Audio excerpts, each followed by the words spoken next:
guys, I have another video, another black pet. And I feel okay doing all these black pets because you guys keep asking, how do you paint a black cat? How do you paint a black dog? Well, this summer I've done so many black animals that hopefully you guys will have a good idea of how I approach it. And so I have yet another black cat, and it just so happens that these are the commissions that I've been getting. I've been getting a lot of black animals, so I have a lot of black animal videos, so hopefully they're helpful to you guys and you learn something a little new in each video. And I try to speak about something new today. Like today I want to talk a little bit about how to get a good reference photo of a black animal. And I'll give you a few little tips of how I approach this black cat, but it's pretty similar to the other black animals I've shared with you. Whether it's a black dog or a black cat, black fur is pretty much the same.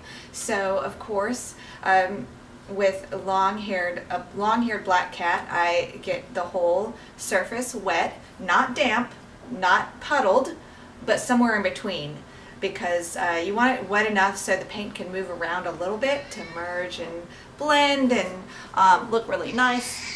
Oh, kitty, kitty, kitty, kitty. Oh, kitty. Okay, I don't think this is what she wanted, but she's begging me. My black cat, see?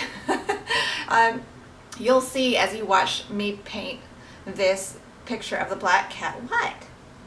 She's looking at me like, I approach this as I do most paintings, which I just work on one little section at a time. I get it wet and then I drop in the paint. And the first layer that I do is an ultramarine and or Windsor violet wash for this cat, because the cat has a lot of cool tones, cool hues in her coat. So that's why I used an underpainting of ultramarine and or Windsor violet, and I use a combination of those two colors together too, just to keep it interesting. You don't want it all flat blue or flat violet.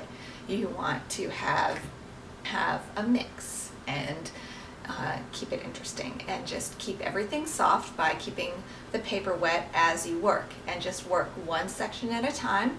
And that's how I did this. And I used lamp black for the fur, and I used actually put a new color on my palette just for this cat's eyes, which I had in my little stock of paints, but I didn't have it on my palette, which is Aureolin, and that's a brighter sunshiny yellow. And this cat's eyes are so yellow, like bright yellow, that I needed a different color other than my typical quinacridone gold, which I usually use. So what I did for this cat's eyes is I used a mix of Aureolin and a little bit of quinacridone gold in the shadows, because this cat didn't have any green in his eyes, so I couldn't use any green or blues. So it's all yellows and browns, so mostly yellow though. So that's how I painted this cat's eyes, and I had to use a really light touch because the eyes were really light in this one, so I couldn't use as many different colors that I usually like. They were just really light eyes, so that was a little bit of a difference for this painting. And do you want to go? Do you want to get down, kitty? I'm sorry to see you go. Why don't you stay? You're much more interesting than me to look at. Huh, kitty? Yeah, why don't you stay? I just got her a new cat hammock. I'm gonna attach it to the window here, and hopefully she'll like it and she can lay in it and watch the birds. So a few more things that I did for this painting. If you guys have watched a few of my most recent video uploads, I've been approaching the whiskers a little bit differently by doing a lot of negative painting. With this cat, because it's so dark and the whiskers are so prominent, and there's so many of them, I just went ahead and used masking this time. And you'll see at the end of the video that I had to do a lot of scrubbing, especially where the whiskers meet the face right here. There's a very hard edge, so I'd have to scrub that out. So just look at that. When you see the final painting, you can see that I scrubbed out the whiskers a lot right where they meet the face, just to make it soft. And after I take the masking off, I'll go back over and kind of paint up to the edges of each whisker to kind of smooth it out, and also use a combination of an oil painting brush to scrub the edges where I can, to get it the whiskers softer so they don't look like they've been pasted on pieces of white, because that's the drawback, of course, to using masking. I also used masking in the eyes for the glints in the eyes and the whiskers here, and a few of the whiskers in the ears. I used masking for that. And then after the painting was completely done, at the very end, I take the masking off and I do the final scrub down, where I scrub some of the highlights in the fur, and I scrub, like for this cat in the chest area, I did a lot of scrubbing in the fur there to soften all that. For this dog, this cat almost had like a ruff of lighter fur right here, so I had to go back in and kind of scrub that out. And I think one of the things that was really challenging about this painting was the tones. So especially the highlights in the fur, like right around in here, and on the side and down the nose, there was like a highlight, and getting that highlight dark enough but still a little bit lighter than the darkest parts of the face. And I think I could have gotten it a little darker. I just didn't want to go too far, so I left it a little lighter. I think I could have made it a little darker. And you guys can see when I put the final painting next to the reference photo, you can see there's less of a difference between the tones of the highlights and the darkest parts of the cat. So, but after, I didn't get this on video, but at the very end, I went ahead and went in and did another wash of a mix of lamp black and ultramarine blue. And it was about, I would say, tea consistency, and just washed completely over the whole face to kind of merge it all together a little bit, but you can still definitely see the highlights.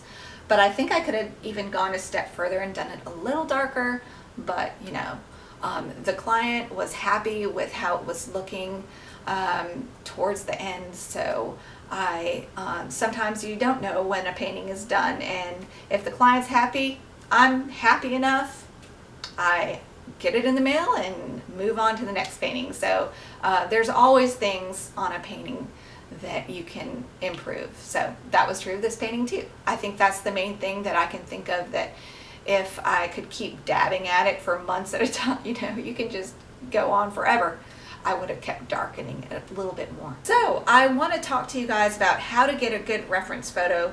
I would say 80% of the battle of making a good painting is starting with a good reference photo if you're a realistic painter.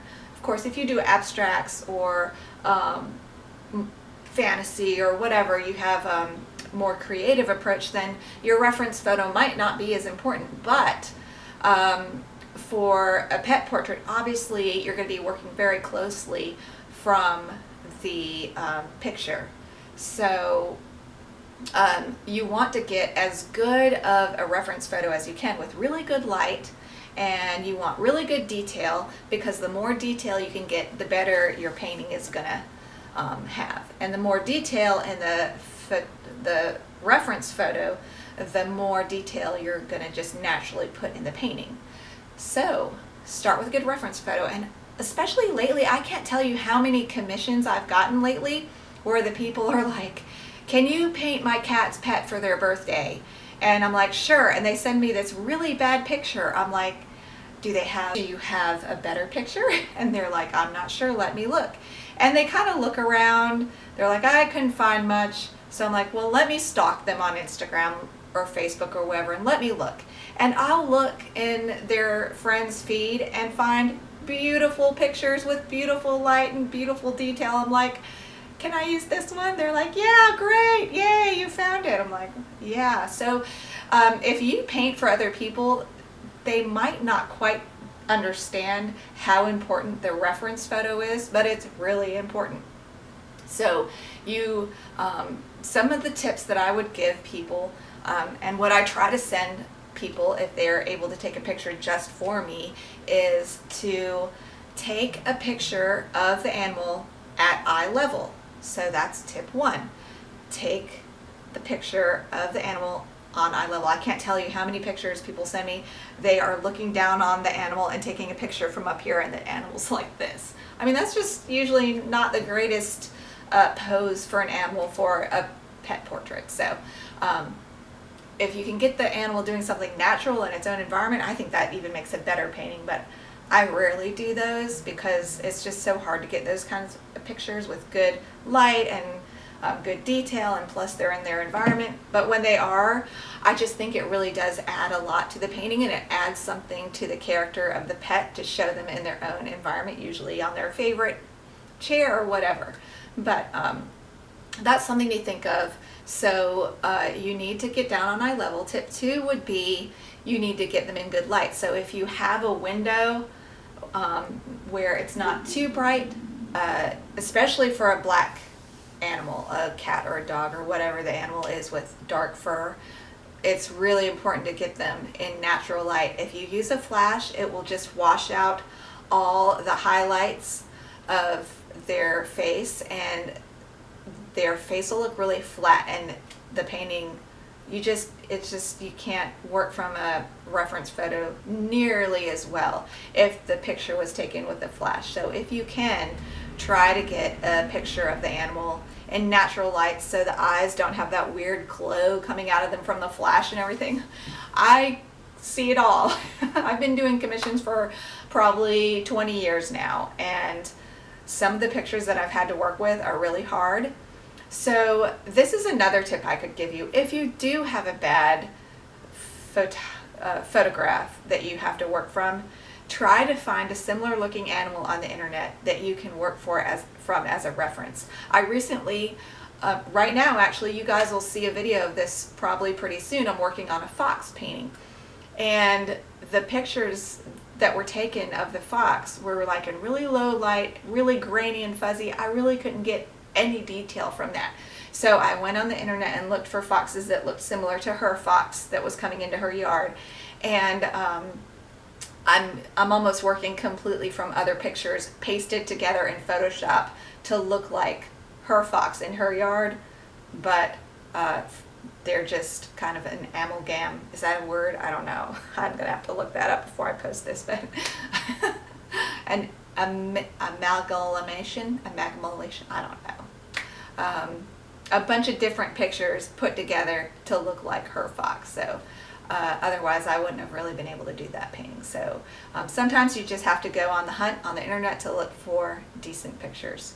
So that's really important. Get on eye level, don't use a flash, get the animal in good light, preferably get them in their environment. Depending on what the person wants for their painting, they might want a more formal portrait where the cat is just looking directly at the viewer with nothing in the background, and I paint that, like, I would say 50 to 60% of the time.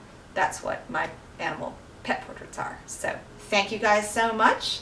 I have more videos coming, so stay tuned, and I hope you guys have a great week. Bye. Do you guys want to say bye to Sadie?